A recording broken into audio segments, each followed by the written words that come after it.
Shalom, my Israelite brothers and sisters. So first of all praises to our Elohim and to his holy son, Hamashiach. So we're going to be talking about Arsareth is not America. Now I'm talking about this subject because it's very crucial that we understand something, brothers and sisters. That the camps that are pushing this fake European 12 tribe chart was saying that the 10 tribes are these Hispanics, these Mexicans, Puerto Ricans. That's a lie. And they've been doing this for a while. But here's the thing. Majority of the Hebrews who are waking up and that have been woken up don't even subscribe to that European chart. It's only the few Hebrews who subscribe to that European chart is because they want to justify marrying foreign women. And they've been lied to by their leaders. So this lesson is going to be directly to those Hebrews and camps who are teaching this fake European chart and still pushing it to their followers. Because we're going to get deep in the scriptures. We're going to go where they fail to go every time. They go to Ezra, 2nd Ezra chapter 13, and they start at verse 40 and stop.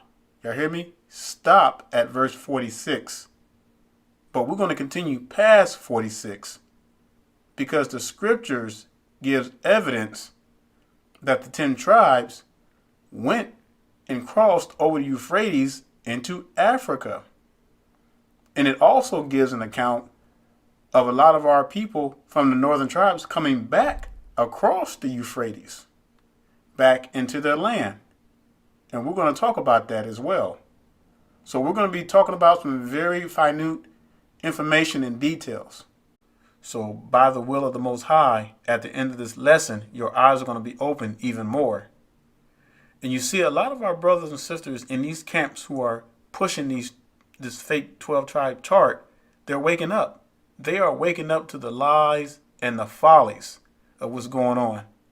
And they're seeing some of these camps that are pushing this stuff for what they are. And I'm going to tell you something. The Most High does not lie. And you got these few Hispanics and Mexicans in these camps believing that they're Israelites. Now, think about this. I want you to think about this for a minute. You look at all these Hebrew camps. Who are the majority of the people that are in these camps? They're mostly so-called black people, Hebrews. Now, when you look around, you're going to only see a few, just a smidget of these Hispanics. Why is that? I mean, that is no coincidence. That right there alone ought to tell you something. That should tell you right there that the Spirit of the Most High is not with these other nations. And we got to get that in our heads. And the scriptures are clear when it comes to that. So the Spirit of the Most High impressed me to do this because this is something that needs to be addressed. And like I said before, a lot of our people are waking up. They're starting to realize that this chart is bogus. And they're coming up on out of there. And, we can see the Spirit of the Most High working. What's done in darkness is going to come out to the light. So what we're going to do is we're going to talk about a few things, and then we're going to go deep into Ezra chapter 13. And we're going to start from 40 all the way to 50. We're not going to stop at 46 like the camps do that want to support this European chart. We're going to go all the way so we can get a better understanding. And then after we read 2nd Ezra chapter 13, 40 through 50, I'm going to show you a clip from one of the West campers who admitted that this chart was bogus and that they knew from the very beginning what they were doing. This whole plot was all for this 501c3. Now, most of you already know what the 501c3 is, the tax deduction. But here's the thing with the 501c3. You cannot discriminate. And the only reason why it hadn't happened yet is because a lot of white people aren't thinking about coming into those Hebrew camps. But I guarantee you, if a white person were to go into one of those Hebrew camps and they turn them away, they could file charges against that camp. But see, a lot of folks don't know that. And that's why they had to add these Europeans so they can meet the qualifications of this 501c3. Now, I know IUIC for sure has Islam listed on their taxonomy. And you can go look up the report for yourself. They have Muslim listed as their taxonomy. And, y'all think this thing is a game. This is no game. And it is an abomination, brothers and sisters. Let me repeat that again. It is an abomination to give your heritage to another nation. It's very dangerous. I would challenge all of you to read the last 2 books of Ezra, and we're gonna go there after a while, because if you read the last 2 books of Ezra, they had to put away their wives, their heathen foreign wives, and the children that were born unto them. Now, just imagine that our Hebrew brothers and sisters marrying these foreign women, building a relationship with them. Their kids grow up to be about 10, 12. Can you imagine how heartbroken that would be to find out that you had to put away your foreign wife and your child? That's a hard pill to swallow. But the Most High does not play around. The Most High says, do not mix your seed. And that's why I'm so passionate about this, because this thing is dangerous. And now these camps that are pushing this mess caused a lot of our people, our brothers and sisters, to marry these foreign heathens. Now they got children by them. And these children have grown up past 12 years old. I mean, these kids are up in age now where they've built a relationship with their parents. To find out that now you're going to have to put that foreign woman away along with that child. It's serious. The Most High does not change, and the Most High does not lie. So before we start getting into scriptures, let me just tell you where all this One West madness came from.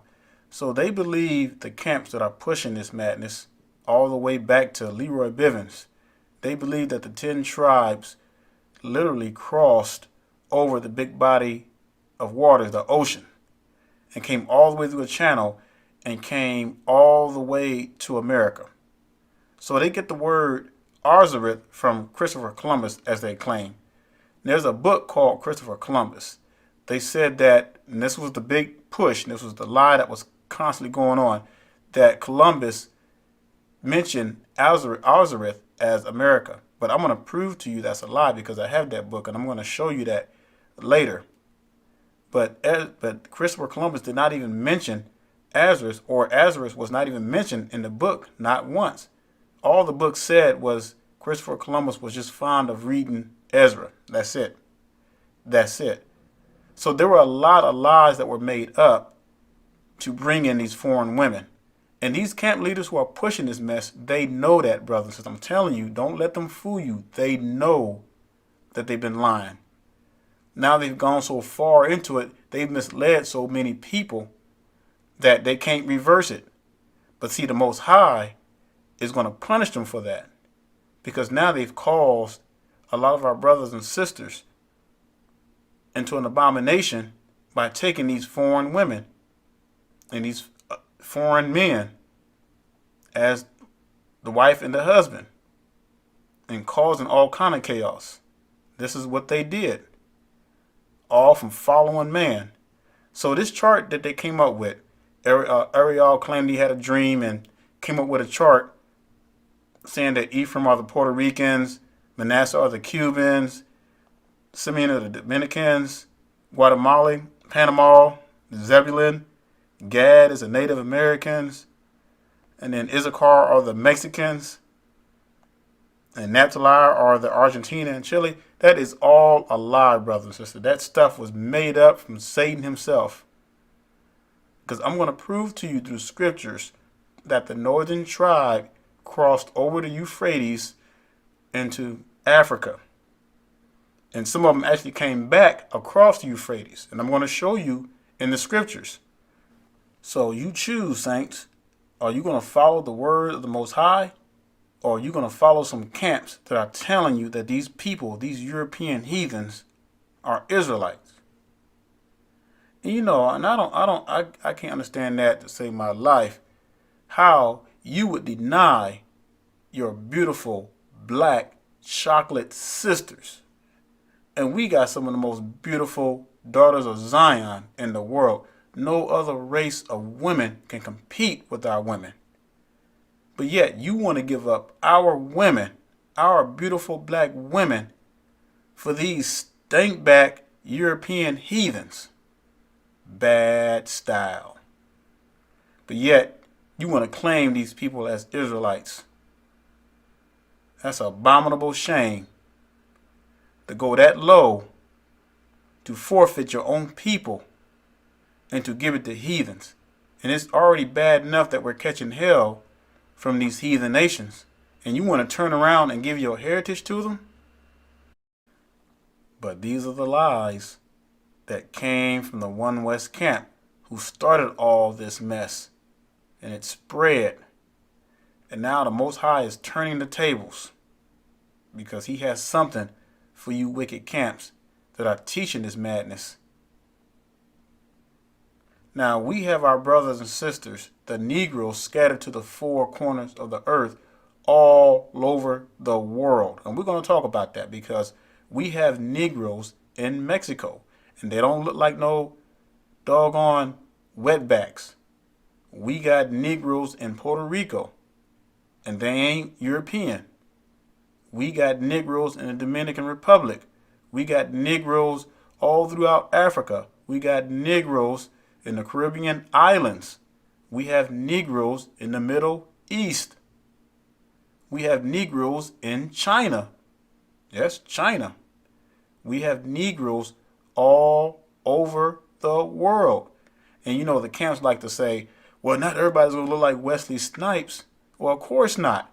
You got different shades of blacks. But we're scattered all over the world. We're in every continent on the globe. And you take a really good look at this. These are our people scattered to the four corners of the earth. And these camp leaders who know, they know this. The ones who are pushing this European chart, they know the truth. But they've gone too far, brothers and sisters. And that's why they won't come out and admit it. Their pride. Pride is one of the worst things. It's one of the worst sins that the Most High hates. You cannot humble yourself with pride. Pride is going to destroy a lot of our people because they don't want to repent and turn back to the Almighty Yah. But they want to continue to push a lie and have people follow them. Have our sincere brothers and sisters continue to follow this lie. But see, the Most High is not going to allow the sincere brothers and sisters because I'm telling you, he is waking up a lot of our sincere brothers and sisters out of these camps that are pushing this madness. And they're waking up and they're losing a lot of members. I'm telling you, I'm seeing it time after time. And they better repent quick because time is running out. The Most High will have a distinguished people in these last days. Now, these camps like to say that's pushing this chart, well, it has nothing to do with skin color. Well, I'm going to tell you that's a lie too. And I say it does. The Most High, the word of the Most High say it does. Skin color and curses. Put the two together. And I'm going to prove that from scriptures. I'm going to prove it that color matters. Because when you talk about Europeans, how do you know a European is a European? By the color of their skin, their features. That's how you know. All right, let's take to the scriptures. Let's go to Isaiah 29 and verse 22. It says, therefore, thus saith Elohim, who redeemed Abraham concerning the house of Jacob. Jacob shall not now be ashamed, neither shall his face now wax pale. Now, I want you to do a study on that because you're going to have some Hebrews that's going to come and say, well, that's not talking about the color. It's talking about being afraid. No, You look that up. You look the Hebrew words up. Pale, wax. It's not talking about that. The Most High is saying that his seed is going to remain. His seed is going to remain forever. The Most High is going to have a distinguished looking people. You know, you got people who like to say, you got Hebrews that like to say, well, color don't matter. Well, why is it that only black folks, only the Hebrews, went through this slavery and still going through this hell today? You see these Mexicans going through all that hell? You see these Puerto Ricans, these European Puerto Ricans going through all this hell? Do you see any of these other heathen nations going through hell? No, they're not going through hell because they don't fit one curse. They don't fit none of them. Now let's look at another scripture. Let's look at Amos chapter 9 and verse 7. It says, "Are ye not as the children of the Ethiopians unto me?" He's making a comparison. Okay. What color are the Ethiopians? A lot of them are dark. If you look at a real Ethiopian, they're dark skinned. It says, "O children of Israel, saith Elohim, have not I brought up Israel out of the land of Egypt, and the Philistines from Caphtar, and the Syrians from Kir?" So the Most High is comparing us to the color of the Egyptians, making it plain that his people are Negroes, black. Don't worry, we're going to get in a little more about that because, you know, you got these Hebrews that want to constantly say color is not about the colors, it's about the curses. You're wrong. The Bible is telling you how his people are going to look in these last days. All right, saints, let's do a common sense test check here, okay? So look at this picture I got before you. Now, by looking at this man, you know for sure, off the back, you don't even have to guess that this man is Asian. Am I correct or wrong? So this man is Chinese, and most of you probably already figured that out already.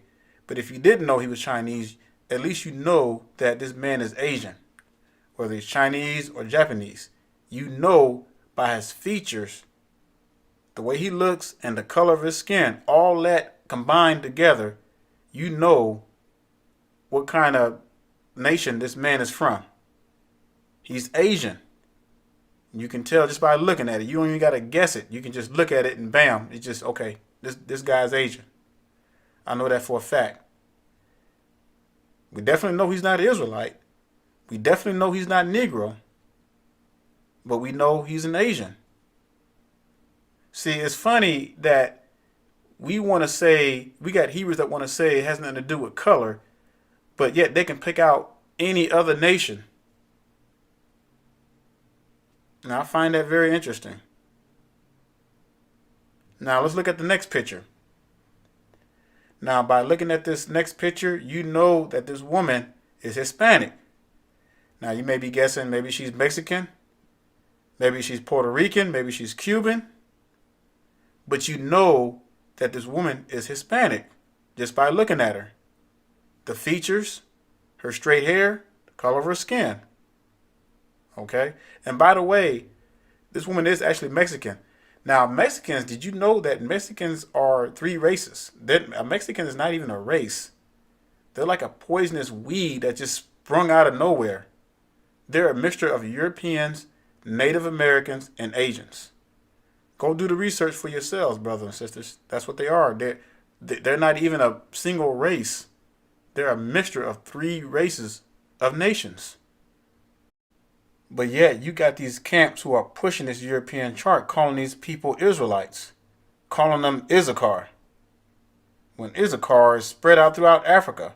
Now, I'm not saying that we don't have any Issachar here, but the scriptures don't lie. The Bible says that they crossed over the Euphrates. And I'm going to stick with what the word of the Most High says. I don't care what nobody says. I'm going to listen to Elohim and his word, not some stupid camps that are pushing this fake European chart. All right, let's look at another picture. Now, first off the bat, when you see this picture, you know this is a white boy. You know that he's European descent, whether he's from British, from France, from the UK, you know that he's European. Now, you might not be able to pick what country he's from, whether he's from America, but I guaranteed you, you know by looking at him, this man is European descent. Now, I've seen some Mexicans that are just as white as this dude. But yet, you got these camps that are pushing this European chart, calling these people Israelites. You see where I'm going with this, brothers and sisters? You see how stupid this chart is? When the word of the Most High is super clear on who his people are. So you can't go back and tell me that it doesn't have anything to do with color. Well, if that's the case, then hell, you might as well say everybody is Israelites. You might as well go pick every nation on the planet and say that they're Israelites. Because that's what you're saying when it doesn't have anything to do with color. You're saying that anybody can be an Israelite. See, the Most High says he would have a distinguished people in these last days. Isaiah 29:22. You look at our beautiful brothers and sisters who are catching the most hell.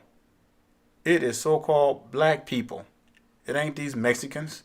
They got restaurants all over the place. They got their own country. They got the drug cartels. It ain't the Puerto Ricans. It ain't none of these European people. And I already made it clear, brothers and sisters, that we have Negroes scattered in all those countries around the world. All right, so now let's look at our different shades of blacks, our so-called beautiful black people. Now, we have our people scattered to the four corners of the earth. And brothers and sisters, it doesn't take a rocket scientist to know, okay, what color are black people? You know, and we know that there's different shades of blacks. And the Most High had it set up that way. And like I said before, the Most High is going to have and does have a distinguished looking people. So you know y'all's people by the color of their skin and the curses. Well, let me put the curses first because that's the biggest. Because no other nation fit these curses and they just happen to be black people. You can't get around that. You cannot get around that.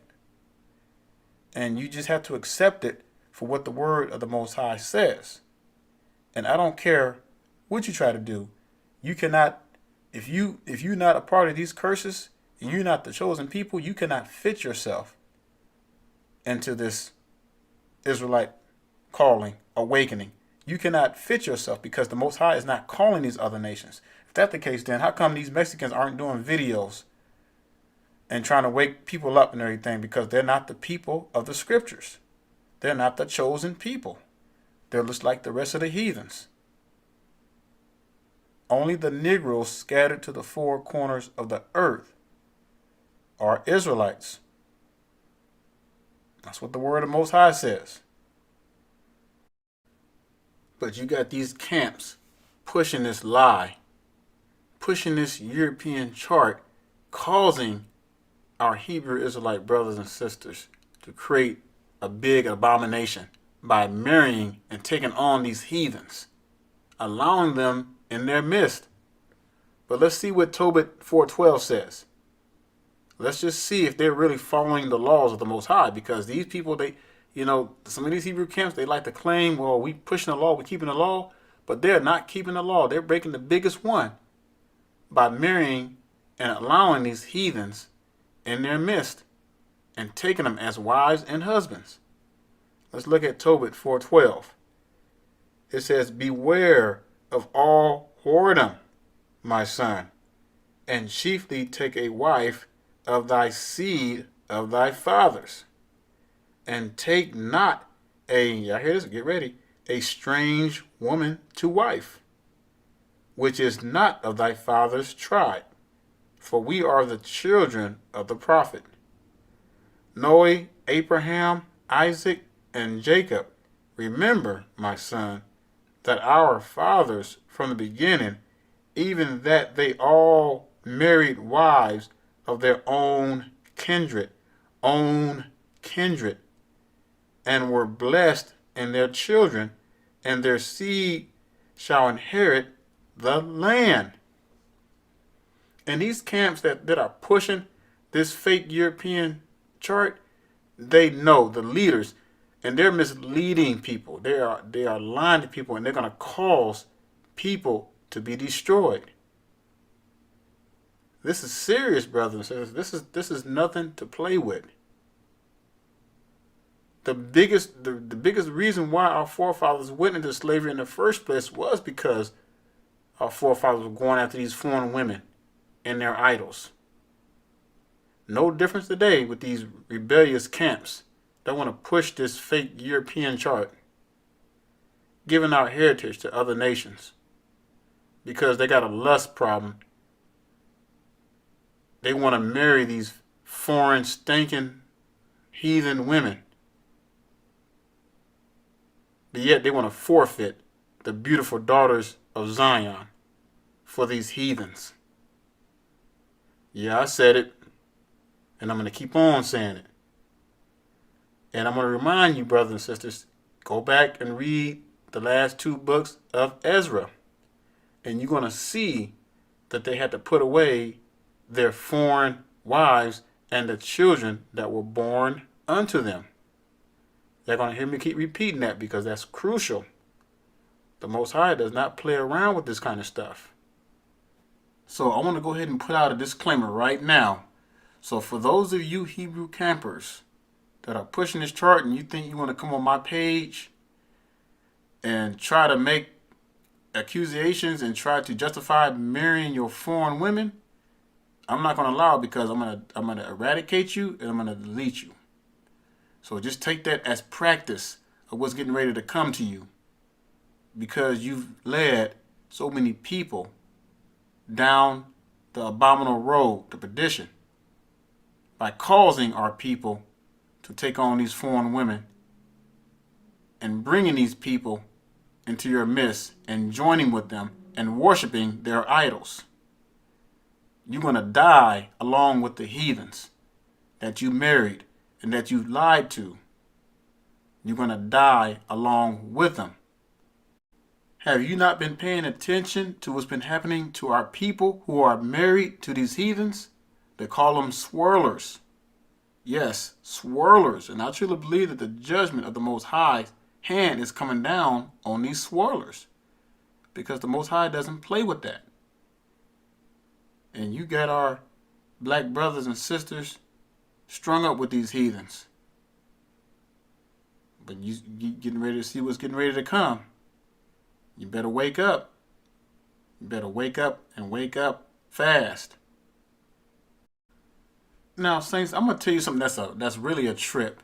Now, these camps that are pushing this European chart, you know what they'll say? They'll have enough nerves to say, well, as long as they're Israel, you can marry them.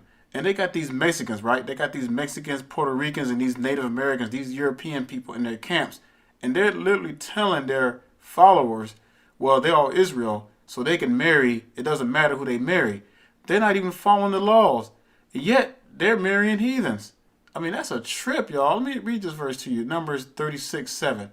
It says, so shall not the inheritance of the children of Israel remove from tribe to tribe. For every one of the children of Israel shall keep himself to the inheritance of the tribe of his fathers.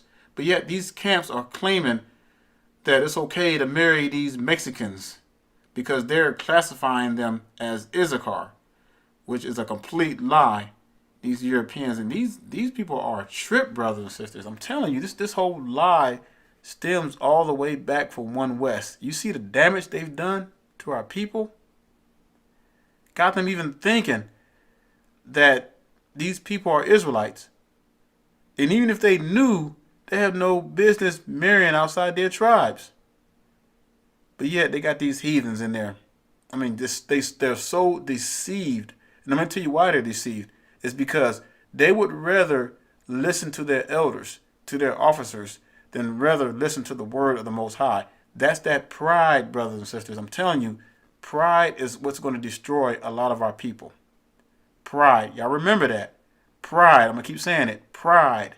Pride.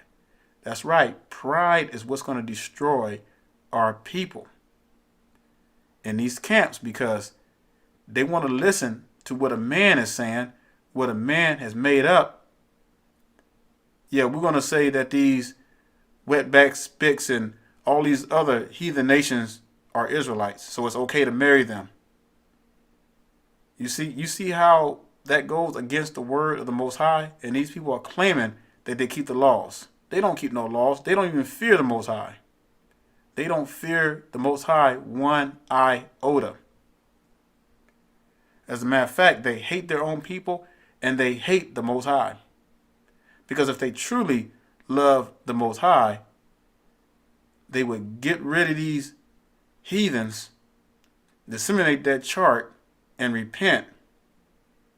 And stop trying to cheat their people out of money constantly.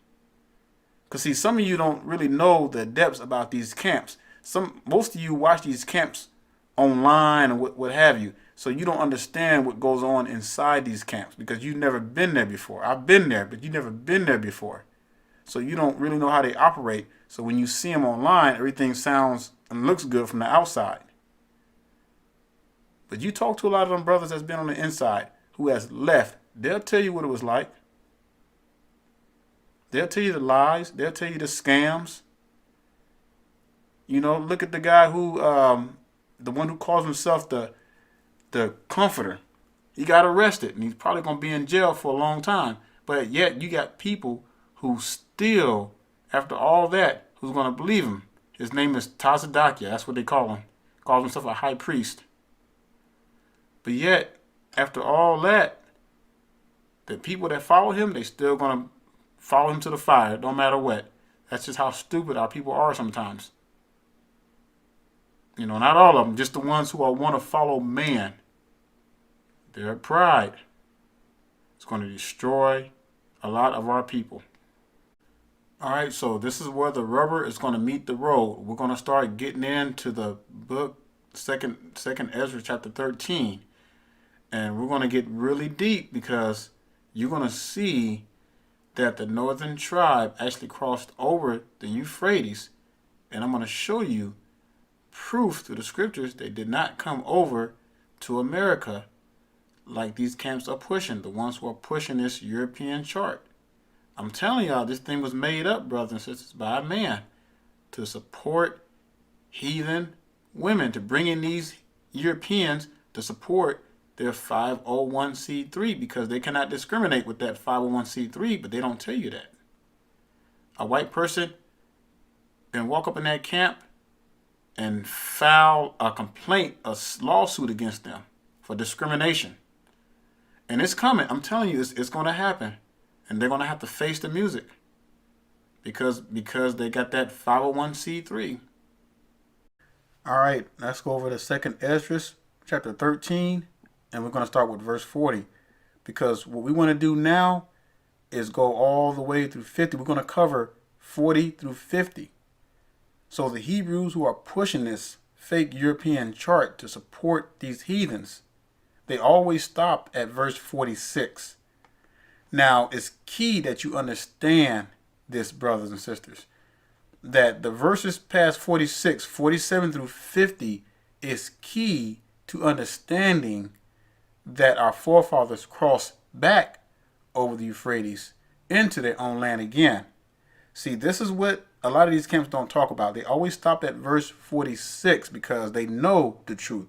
These leaders of these camps who are pushing this mess, they know the truth. And I'm going to show you a video here shortly from a guy from one of the One West camps who admitted that this whole thing was a setup and it was fake.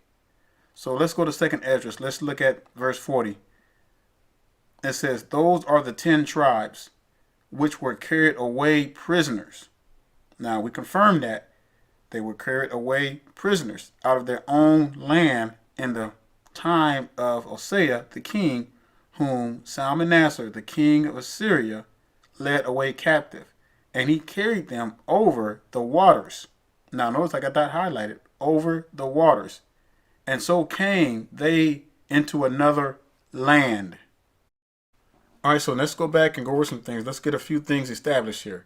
So in the beginning of verse 40, it says, "Those are the 10 tribes which 10 tribes are they talking about? We're talking about the northern tribe, okay? The northern kingdom. Now, we confirm that. We're going to prove that even further. Now, I want you to read the book of Hosea, but just hold that thought for a minute. We're going to get back to that. Let's look at carried away.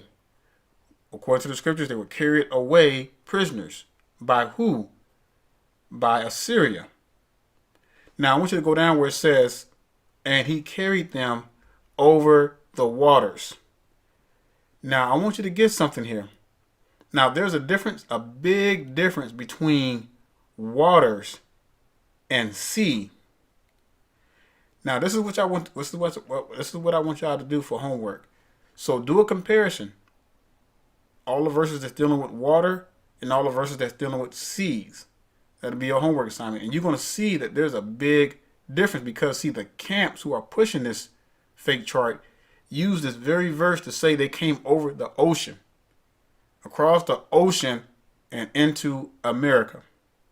But I'm going to prove to you through the scriptures, the same scriptures that they use to try to support this heathen chart, it's a lie. And I'm going to show you that they did not come over to America, the northern tribes.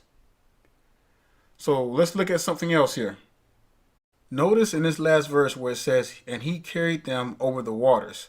Now notice it didn't say, and he carried them over the seas. Now there's a big difference. Now we're going to go to Exodus here in a second, and you're going to see the word sea, even though waters are mentioned towards the end, but that water is in its contents is still part of that sea. So it's making a comparison. But here, when you read in 2 Ezra 13:40, it says, and he carried them over the waters. And you're going to see which waters it's talking about when we get deeper into 2 Ezra. So let's go to Exodus chapter 14:21. And it says, and Moses stretched out his hand over the sea, and Elohim caused the sea to go back by a strong east wind all that night, and made the sea dry land, and the waters were divided.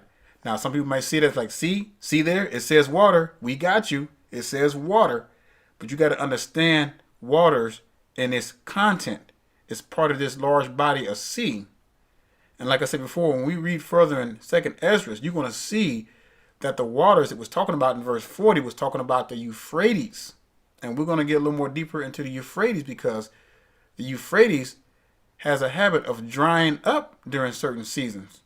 And as a matter of fact, you can walk across certain parts of the Euphrates when it's dried up. Now, talking about the Red Sea is huge. Way bigger than Euphrates River. I mean, we're talking about a big, large, mass body of water here. Now, I don't know if you've ever flown over that area, but I flew over the Red Sea, and you can see it all the way up from a plane. I mean, that's how huge the Red Sea is. It's huge. And I mean, it ain't no little small creek. And the Red Sea don't just dry up like that. Let's go to Exodus 15:4. And it says, Pharaoh's chariots and his host hath he cast into the sea. His chosen captains also are drowned in the Red Sea. Now, Pharaoh had a lot of chariots, a lot of military, a lot of people. You have to have a really big sea to drown all those people in. So I just wanted to show you the comparison here, and you're going to see it even more when we get on the Euphrates River as well. So just hold that thought about the waters because we're going to come back to that. So let's go to verse 41 through 42. Verse 41, 2 Ezra. It says, but they took this counsel among themselves. In other words, our forefathers got together. It says, hey, we can't keep these laws in our own land, so we don't want to be tangled up with these idols. It says that they would leave the multitudes of the heathens and go forth into a further country where never mankind dwelt. Let me read that again. Where never mankind dwelt. Now, those fake chart pushers, what they love to say is that nobody was here in the Americas, North America or South America. That's what they'll tell you. They'll tell you that nobody was here, but I'm about to prove to you that that was a lie, and they are liars, because I'm going to show you from scriptures two accounts where the Most High overspread the earth with people, repopulated it, the whole earth. I'm not talking about part of the earth. I'm talking about the whole earth. Verse 42, that they might there keep their statutes, which they never kept in their own land. Well, how come they couldn't keep their statutes in their own land? Because Assyria came and took them prisoners. That's why. So that's why they came together and counseled, so they can go into another country and keep their own statutes and laws. Now, keep in mind where it says never mankind dwelt, because the whole justification for this fake European chart is to say that nobody was dwelling in America or the Americas, North America or South America. So let's go to Genesis. Let's go to Genesis chapter 9 and verse 18. Now I want you to read this very carefully. Verse 18, because it's not coming from me, it's coming from the word of the Most High. And it says, and the sons of Noah that went forth of the ark were Shem and Ham and Japheth. And Ham is the father of Canaan. Verse 19. These are the three sons of Noah. Get this. I want you to get this now. And of them was the whole, not some, the whole earth overspread. Now, how many years you think this was before the Assyrian Empire took our forefathers prisoners? This was before 3,000 years ago. So you mean to tell me that there was no one over here in the Americas prior to the Assyrian captivity? This verse alone right here would prove that fake chart a lie. There were people all over the world during this time, in the beginning, after the flood, because the Most High said he populated the whole earth. The Most High does not lie. So let's get another account. Let's go to Genesis 11, 7 through 8. It says, go to, let us go down. This is during the Tower of Babel. And there confound their language, that they may not understand one another's speech. Verse 8. So Elohim scattered them abroad from thence upon the face of all the earth. Y'all hear that? Now, mind you, we just read the first account where the Most High scattered the people. That was after the flood, through the sons of Noah. About 1,000 years later, guess what? Same thing with the Tower of Babel. The people have become so wicked again. Now, mind you now, that the whole earth was already populated after the flood. Now here again, after the Tower of Babel, the Most High scattered these people again to all the four corners of the earth, or all the earth. So there you have it. That's to prove to you that there were people on this earth, on every continent of this world, from after the flood, and after the Most High scattered them from the Tower of Babel. All right, so now let's look at the end of verse 41 again, where it says, they went and go forth into a further country where never mankind dwelt. Now, we just proved to you through the scriptures that there were people all over the world from two accounts. From the flood, from Noah's son, and from the Tower of Babel.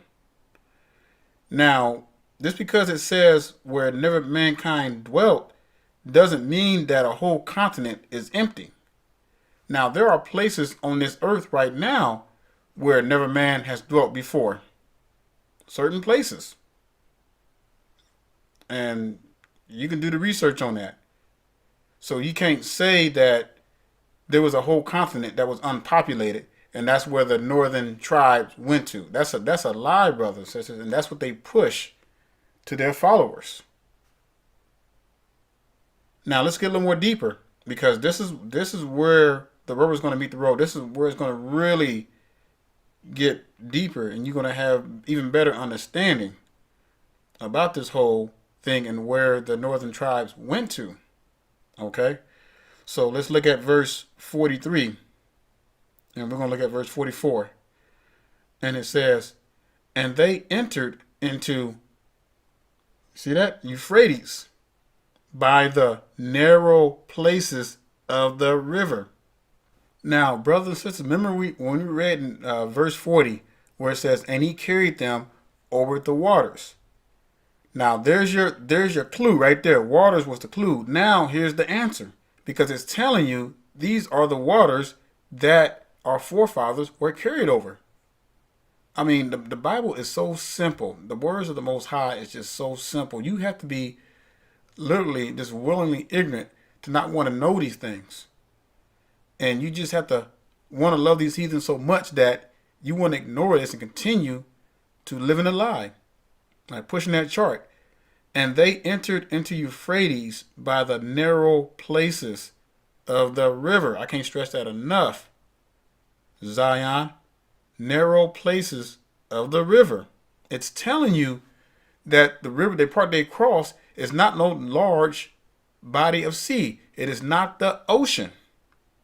They didn't come over here on no boats and ships. What do you see in this verse and anywhere in there that they built ships and it's all of a sudden just took sail across the ocean?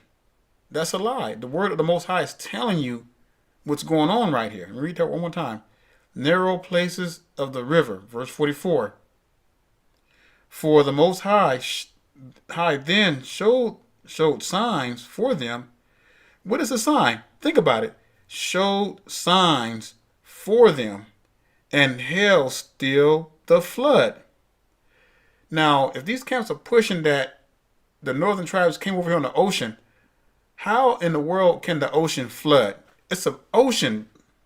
An ocean cannot flood. It's a big mass body of water. How, you tell me, how is an ocean going to flood? That's impossible. And it says, then showed signs for them and held still the floods.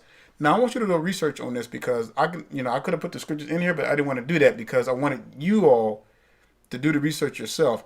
So this is what I want you to do. If you got the Blue Letter Bible, whatever, coordinates, online coordinates, look up Euphrates rivers or type in drying up of the Euphrates. You're going to see plenty of verses where when the Most High was delivering his people, or Most High was angry at the other nations, he dried up the Euphrates. He dried up the Euphrates. And look at the pictures. Go online and look at some pictures of the Euphrates rivers. You're going to see that in some places it's so narrow and shallow that you can walk across it. You don't need no boats. You don't even need a canoe. You can walk straight across some parts of the Euphrates.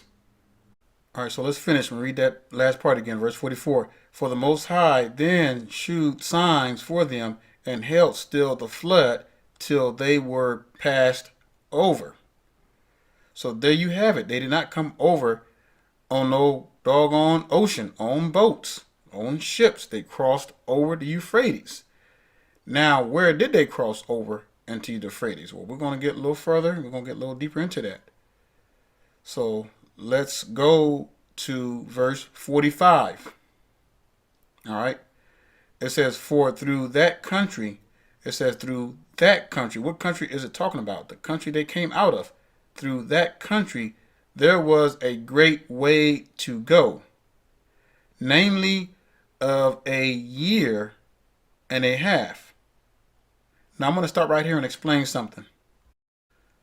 Now remember, we read in verse 40 that the Assyrians came and took them prisoners from their own land. So that's what it means. It says, for through that country, there was a great way to go. Because see, they had to come from Assyria all the way to Jerusalem, take our forefathers captive, and then to continue and take them through across the Euphrates and all the way into Africa.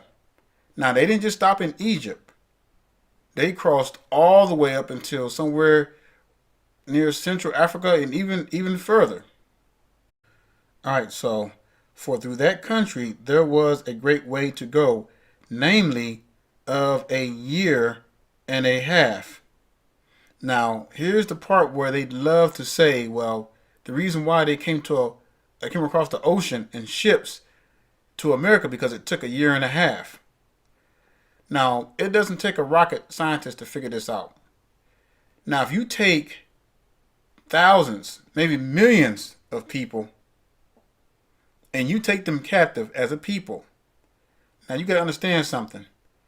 They got women, children, pregnant women, older men, older women, and they're going from their own land, our forefathers, across the Euphrates, all the way into Africa. Now, our family members had a history. Our forefathers had a history of migrating. And you can do the research. But to migrate from their own land all the way across the Euphrates, all the way into Africa, that's not going to take overnight. It's not going to even take a month. It's going to take some time. A year and a half. Because think about it. You're going to stop. You're going to camp for weeks at a time. Refresh yourself. And then move on a little more. You're going to stop again. Set up camp. And just keep doing the same thing until you get to your location. Until you get to your destination. That's exactly what our forefathers did.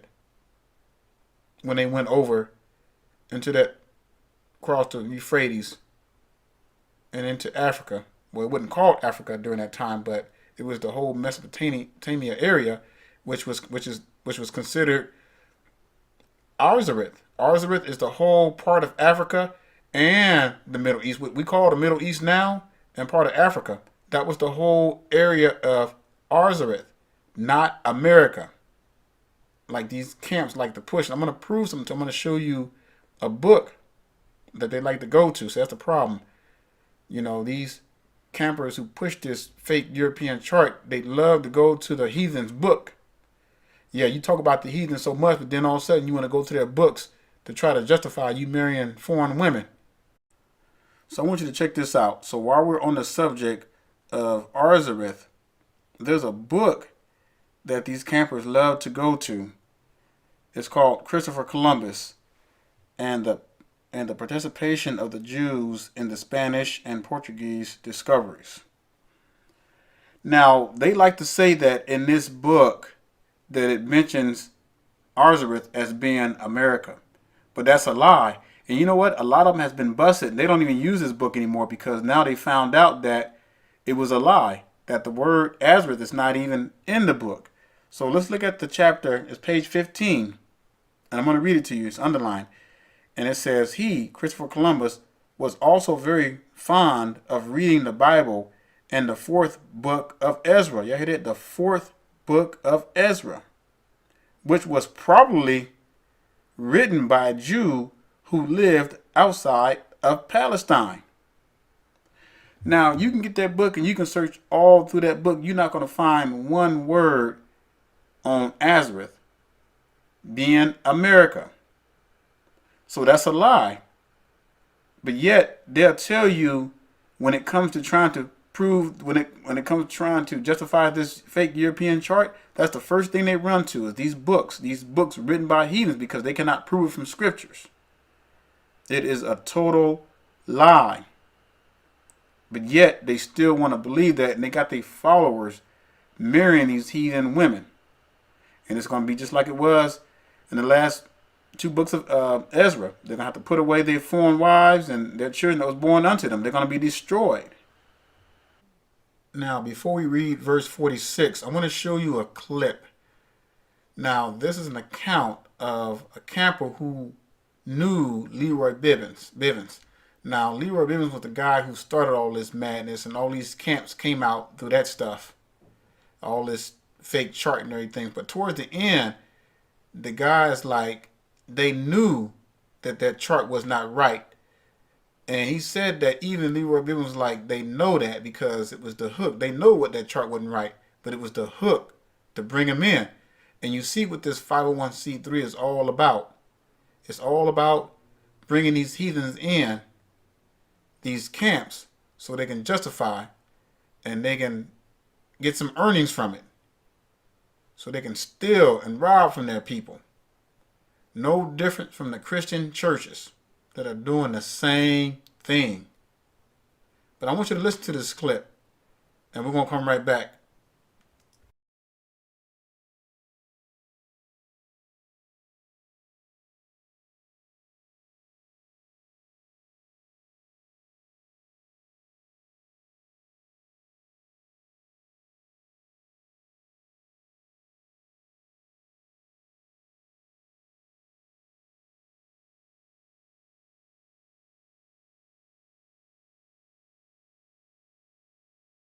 Year after I saw Nasi Yaakov, Chief Counsel Daniel said, it's over, Israelite, you know, you guys should have learned enough already.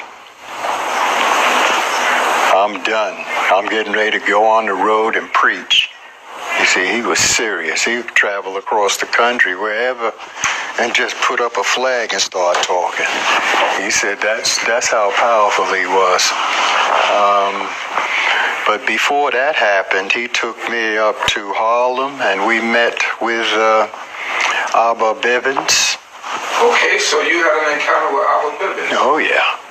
Abba Bivens and Nasi Barak. Oh, Nasi Barak was up there at that time. Nasi Barak, he was going back and forth between Israelite and Tanakh school.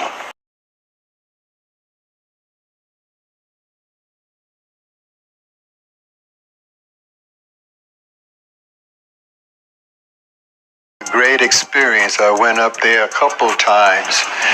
And one time we were over there and they had the charts up. And they had the charts. A great experience. I went up there a couple times. And one time we were over there and they had the charts up. And they had the charts that said if you're Jamaican, you come from this tribe, and if you're from Barbados, it's that tribe, and boom, boom, boom, boom. And read the book, said, hey, come on, Pop. What is, you know that ain't right. He said, of course, Danny, I know that's not right. And read the book, said, hey, come on, Pop. What is, you know that ain't right. He said, of course, Danny, I know that's not right. He said, but that's the hook. That's how we get them into place, and we wire them up to what's true. He said, but that's the hook. That's how we get them into place, and we wire them up to what's true. He said, but that's the hook. That's how we get them into place, and we wire them up to what's true. He said, but that's the hook. That's how we get them into place, and we wire them up to what's true. Well, you know, years later, after he passed away, and his sons and all of them, they either died or moved away, the Tanakh school began to teach those things as truth. This is the truth. The Tanakh school began to teach those things as truth. This is the truth, you know, and, well...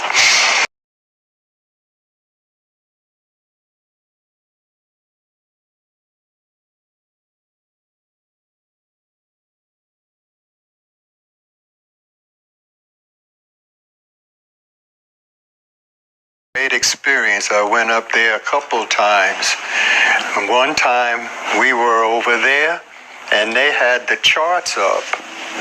And they had the charts that said if you're Jamaican, you come from this tribe, and if you're from Barbados, it's that tribe, and boom, boom, boom, boom. And read the book, said, hey, come on, Pop. What is, you know that ain't right. He said, of course, Danny, I know that's not right. He said, but that's the hook. That's how we get them into place, and we wire them up to what's true. Great experience. I went up there a couple times. And one time we were over there and they had the charts up. And they had the charts that said if you're Jamaican, you come from this tribe, and if you're from Barbados, it's that tribe, and boom, boom, boom, boom. And read the book, said, hey, come on, Pop. What is, you know that ain't right. He said, of course, Danny, I know that's not right. He said, but that's the hook. That's how we get them into place, and we wire them up to what's true.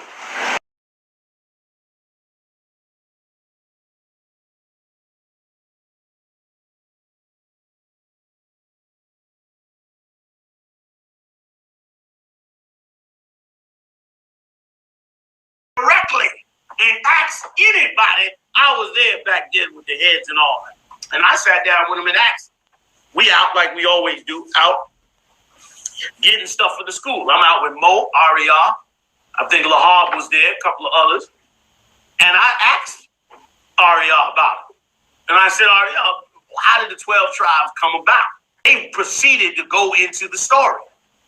Okay, about Ariah. First of all, Ariah used to work construction as a young man.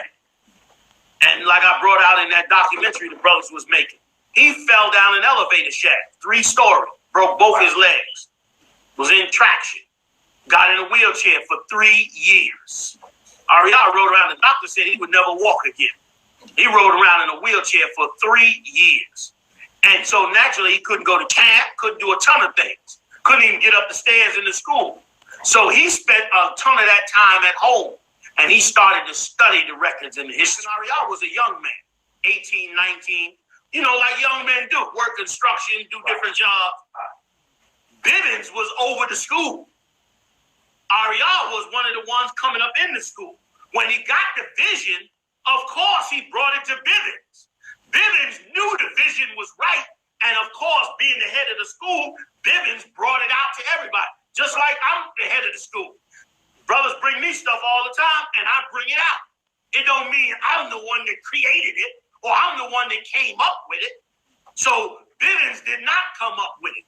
Ariah is the one through the vision of the Lord. Now listen, you can say what you want. Ariah got the vision. All right, Zion, you heard it with your own ears and seen it with your own eyes. It's a very dangerous thing to give your heritage away to strangers. It is an abomination. We can't go around doing that. But what do? Will we ever learn from our forefathers? I guess not, because we keep doing the same thing, repeating the same thing. Let's go to Baruch, chapter 4, verse 3. And let's see what it says. It says, give not thine honor to another. Y'all hear that? Give not thine honor to another, nor the things that are profitable unto thee to a strange nation. You see what's going on here? And it's clear. The scriptures are super clear. Let's get another one. Let's go to Lamentations 5. Chapter 5 and verse 2. It says, our inheritance is turned to strangers, our houses to aliens. This is what our forefathers did. The same thing that they're doing today. These camps who are pushing this European chart. Now I want to focus on verse 46, because verse 46 is going to be key to understand what really happened with the northern tribes, the 10 tribes. Because see, the camps who are pushing this European chart, they stop at verse 46. They don't go no further than this. You would never hear them go further than this. Because see, if they go further than this, then that lie is revealed. That lie that supports that European chart, it is revealed. Because we're going to see that in the next few verses, it's going to tell us what actually happened to the 10 tribes, that they came back across the Euphrates. But let's look at this right quick. Verse 46, it says, then dwelt they there until the latter time. Now, where were they dwelling at? Remember, they crossed over the Euphrates. Now it's saying that then dwelt they there until the latter time. So let's find out when this latter time is. And it says, and now when they shall begin to come. Who's going to begin to come? You got to think, brothers and sisters, the ones who had crossed back over, the ones who had crossed over the Euphrates in the first place are going to be coming back over. So in other words, the Assyrians took our forefathers out of their own land, took them across the Euphrates, the narrow places of the river, and crossed over into Africa, where a lot of our people still remain until this very day. Then we read in verse 46, it says, then dwelt they there until the latter time. And now when they shall begin to come. Because see, many of the 10 tribes came back. A lot of our forefathers from the 10 tribes came back across. Because I want you to watch this next verse, because it's going to explain clearly. And you're going to see why a lot of these camps don't read past verse 46, because it tells you. I mean, saints, the scriptures tell you what's going on. See, the scriptures need no interpretation. The scriptures can interpret itself. You know, it's man, we come along and we want to put everything in there and add our own stuff in there and make it fit our lust. But it ain't happening. So look at verse 47. Now here's the key. Now, when you get time, you can go back through the lesson and just go back through the verses again. But please pay attention to this, because this is important. Verse 47. It says the highest. Who is it talking about the highest? It's talking about the Most High Yah. It says the highest shall stay the springs of the stream again. Now, why would he say again? Because they crossed over the first time, right? So why would they be coming back? It's going to explain that. So again, the highest shall stay the springs of the stream again. So in other words, hold back the floods, either or dry it up.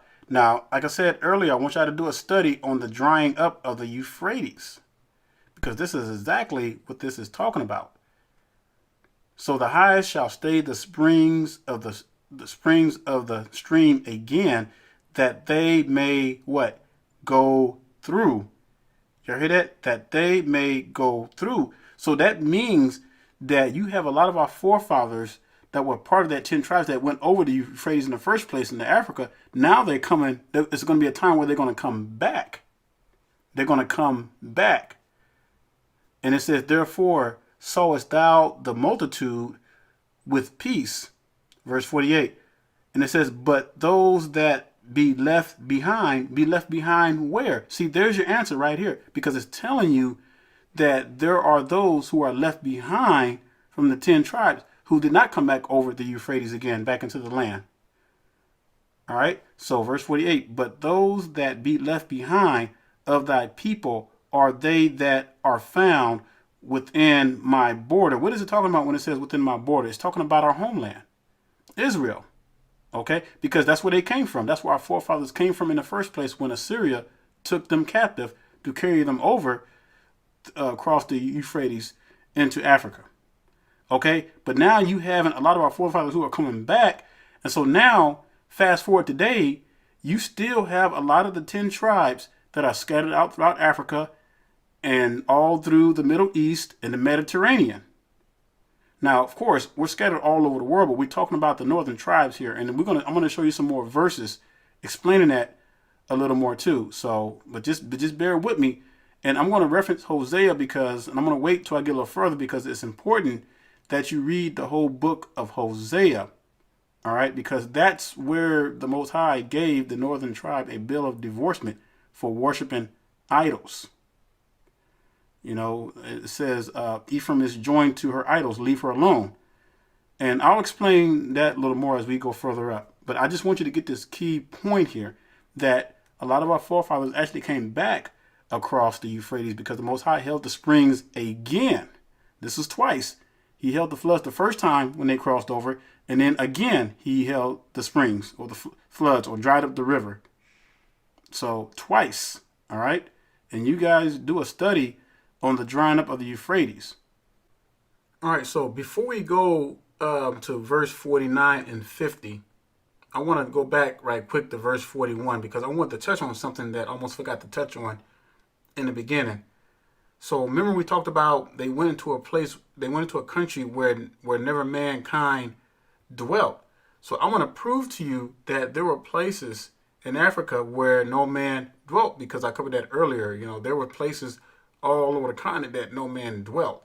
But there were people all over the earth, but there were certain places that were still desolate. So let's go to Jeremiah chapter 2 and verse 6. I'm going to give you a precept to this verse right here where it says, never mankind dwelt. So let me read verse 41 right quick. It says, but they took this counsel among themselves that they would leave the multitude of the heathen and go forth into a further country where never mankind dwelt. Now, we already proved from the scriptures that was across the Euphrates and into Africa. But let me give you a precept because it also states that there are places, other places where no man dwelt. And we're talking about Africa. So let's go to Jeremiah 2:6. It says, neither said they, where is Elohim that brought us up out of the land of Egypt, that led us through the wilderness, through a land of deserts and of pits, through a land of drought and of the shadow of death, through a land, get this, saints, that no man passeth through. Now watch this. And where no man dwelt. Now we know that there were people in Egypt, okay? We know that there were people spread out all through Africa, but there were certain places that man just didn't dwell. All right? I mean, this is just common sense. Even a child can understand this, brothers and sisters. And you would have to fight against the spirit of the Most High to just be this ignorant. So I just wanted to share that with you. So you guys can go back and read that when you get a chance. So let's go ahead and move on. All right, so let's jump up some verses. Let's go to 49 and verse 50. So now it says, now when he destroyeth, it's talking about the Most High Yah. Now when he destroyeth the multitude of the nations, get it, nations that are gathered together, he shall defend. Get that word. This is why I highlight and underline these keywords for a reason. It says he shall defend his people that remain. Now has the Most High defended his people that remain yet?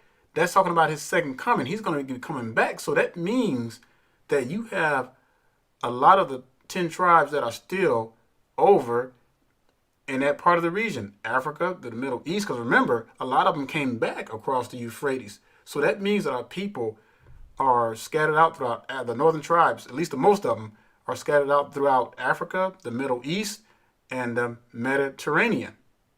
All right? Now, I'm not saying that there are no northern tribes over here, okay? But according to the scriptures, for the most part, it's safe to say that according to the scriptures, majority of the northern tribes are spread out throughout Africa and over in the Middle East. Now, when Paul and the apostle were on the scene, that's who they were ministering to. They were ministering to these 10 northern tribes that were scattered out. Now, if you look the places that Paul went to, he knew where the northern scattered tribes were. He knew exactly where they were.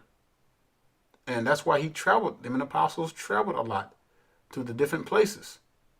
Verse 50.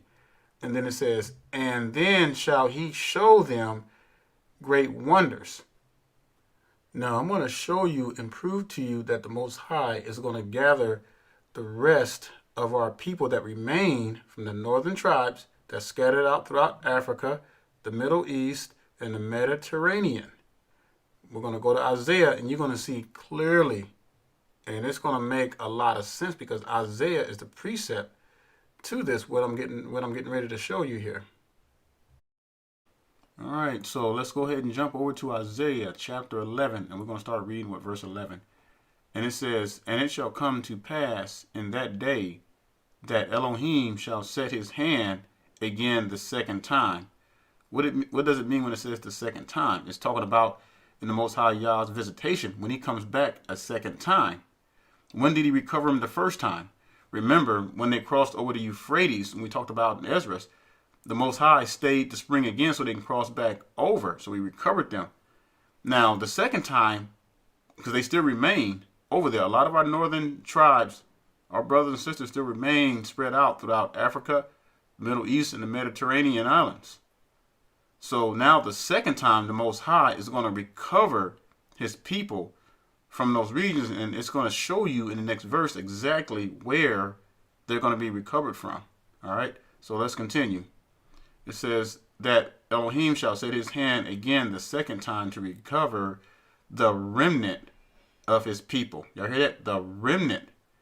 Because there are people who still, his people still remain over there from the northern tribes. All right. And it says, and here's proof, which shall be left from what? Assyria. Now, remember we read in 2nd Ezra 13 that Assyria came, and these were the 10 tribes that Assyria took across the waters, which was the Euphrates, in the narrow places of the Euphrates. And then it says, and from Egypt, and from, well, let me back up right quick. Let me just start that over right quick, all right? So, I'm going to read it, I'm going to start back all over again. It says, and it shall come to pass in that day that Elohim shall set his hand again the second time to recover the remnant of his people, which shall be left from Assyria, and from Egypt, and from Pathros, and from Cush, and from Elam, and from Shinar, and from Hamath, and from the islands of the sea. Now, you can go do a research on the current locations of this place, and you're going to learn that these places are Africa, throughout the Middle East, and the Mediterranean. The word of the Most High is so clear, does not lie. It's just so simple. And you would have to be the biggest dummy to justify the northern tribes coming over here to America. There is no proof. There is absolutely no record of that. And just because they found Hebrew artifacts throughout the world, or throughout the United States, well, hell, there were Hebrew artifacts all over the world that was discovered. That doesn't make those people in those regions Israelites, even though we have Negroes scattered to the four corners of the earth. You know, our forefathers traveled during King David's time, during King Solomon's time. Our people traveled all over the world. So, of course, they built things. They built pyramids all over the place. So, of course, you're going to find Hebrew artifacts all over the world. And just because they found Hebrew artifacts over here in America don't mean the northern tribes came over here in ships. Now, it's specific. When you read Deuteronomy 28:68, it specifically says ships. They came over on ships again. You don't see that in 2nd Ezra. The Bible is clear. It made it clear that they crossed over the Euphrates. They crossed over the Euphrates River in the narrow places into Africa. And then later on in time, a lot of our forefathers from the northern tribes came back across the Euphrates because the Most High held the springs again. The verses that some of these camps refuse to read because they know that chart is a complete lie. Now let's go to the next verse. Verse 12. And he shall set up an ensign for the nations, the gathering, and shall assemble the outcasts. Now this is very key. All right, Zion, I want you to pay attention to this because he's going to tell you who the outcasts are. And I'm going to tell you where to go where you can get a better understanding of that. And shall assemble the outcast of Israel. Now, the outcast of Israel were the northern tribes. To get a better understanding of that, you got to read the whole book of Hosea because the northern tribes were given a bill of divorcement for their idolatry, worshiping idols. And Judah caused them to worship idols from the split. And I'm gonna prove that to you as well. And it says, and gather together the dispersed of Judah. So here we got the outcast of Israel, and we got the dispersed of Judah from the four corners of the earth. So we know that the tribes of Judah, the southern tribe, are spread out through the four corners of the earth. Now, the outcast of Israel is also spread out, but they're mainly concentrated in the areas where we just read in Isaiah 11:11. You got to get that. That is key to understand that. Now, I'm not saying that there are no northern tribes over here in America, anywhere else.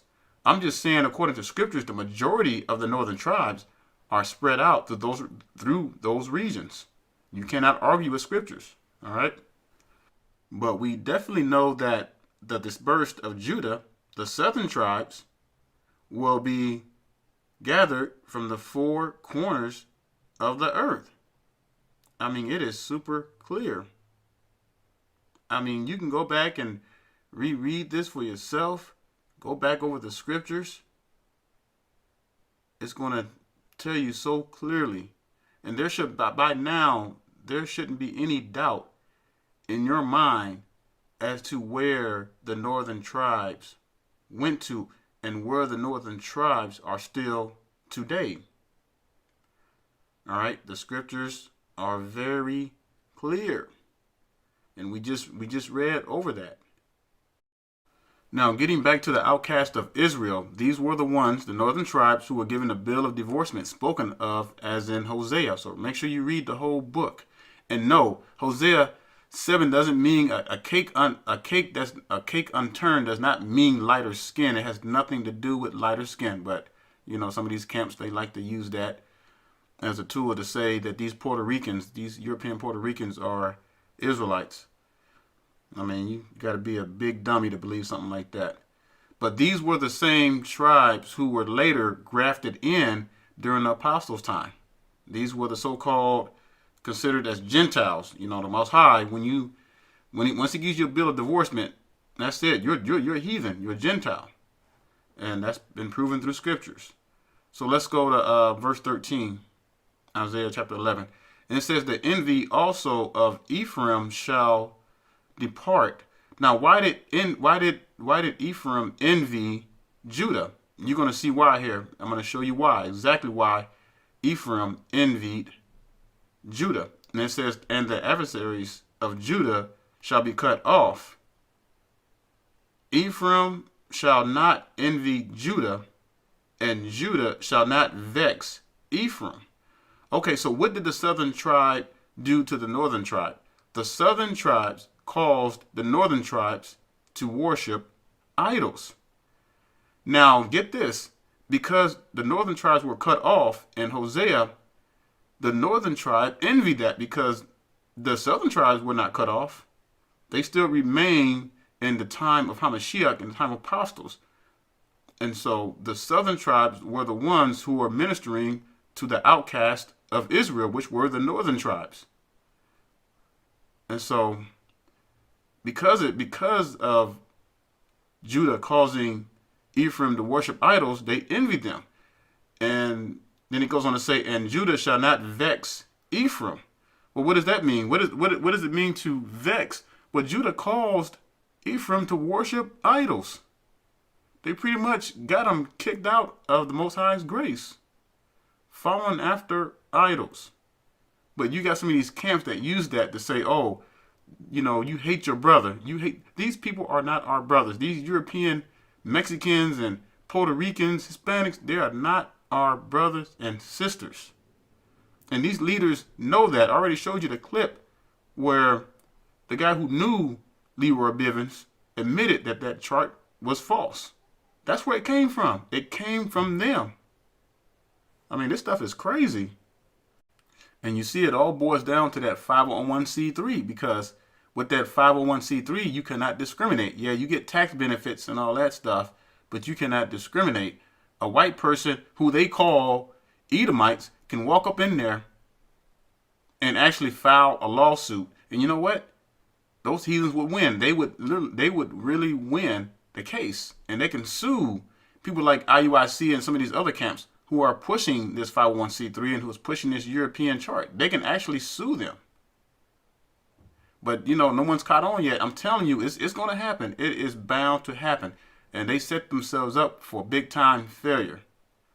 So I'm just telling you off the back, you know, and people who came up with this, these Hebrews who wanted these women in their camps and lusting after their women and all that kind of stuff, they came up with this stuff, this 501c3. Well, they didn't come up with the 501c3. It was already there. It was invented by the heathens, but they used it to bring in foreign women. That was the whole purpose behind it. So, and you know what? And a lot of our sincere brothers and sisters in these camps, they are waking up like crazy. I'm telling you. And a lot of them are coming out these camps. They are. I mean, it's unbelievable. And you know, from what I understand is that these leaders, they're panicking, and they know the truth. They know that their butts are getting ready to be revealed. They know everything they did to lie to their followers is getting ready to come to the head. It is coming to a head, because sooner or later, and I'm telling you, mark my words on this, Zion, sooner or later, these leaders of these camps that have been pushing this European chart and lying to their followers are going to have to one day return back to their own vomit. Because see, I'm going to tell you the reason why they haven't told their members, their followers, the truth yet. Because they gotten so far deep into this thing, they making money. They are making money off this stuff. And now that these Hebrews have married these heathen women and had children by them, and these children are up in age, and now they started something that they should have never started, and they're going to regret it. I'm telling you, they're going to regret it. You don't play with the Most High like that.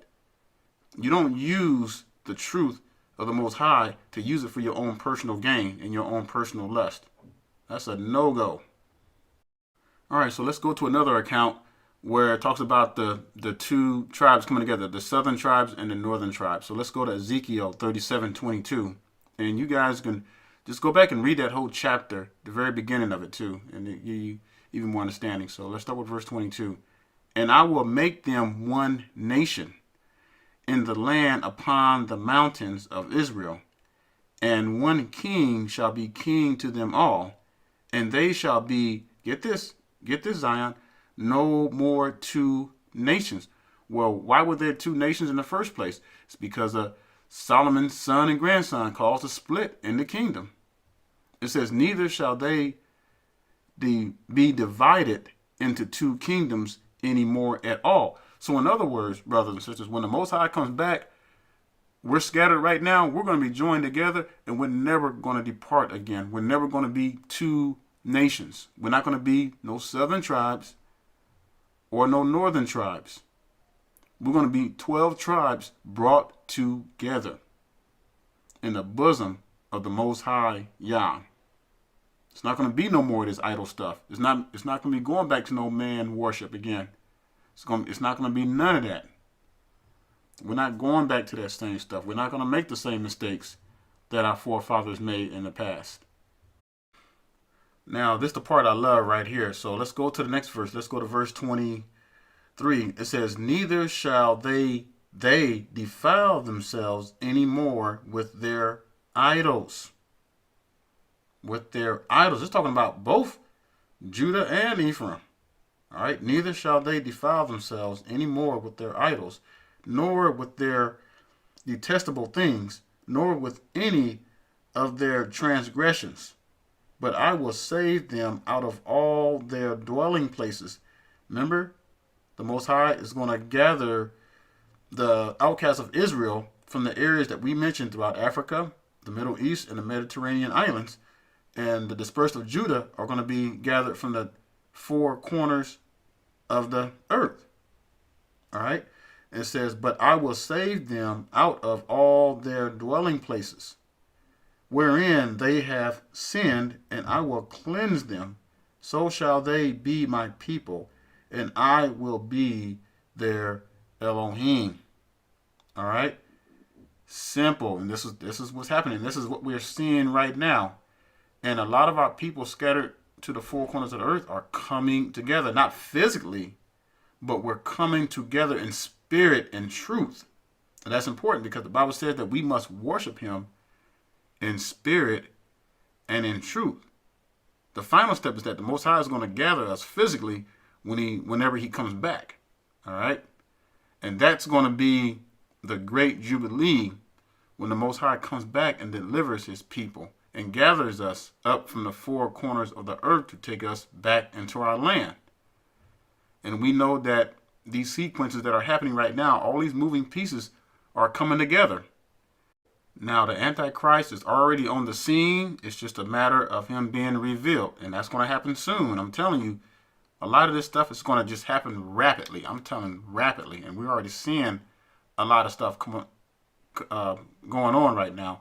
And the quicker we come together, the quicker we get back to these laws, commandments, and statutes, you know what? We're going to see things happen even faster. So with that being said, I'm going to go ahead and leave you with Revelation 14:12. And I pray, brothers and sisters, that you were edified in this. But just go back through the lesson if there's something you didn't understand.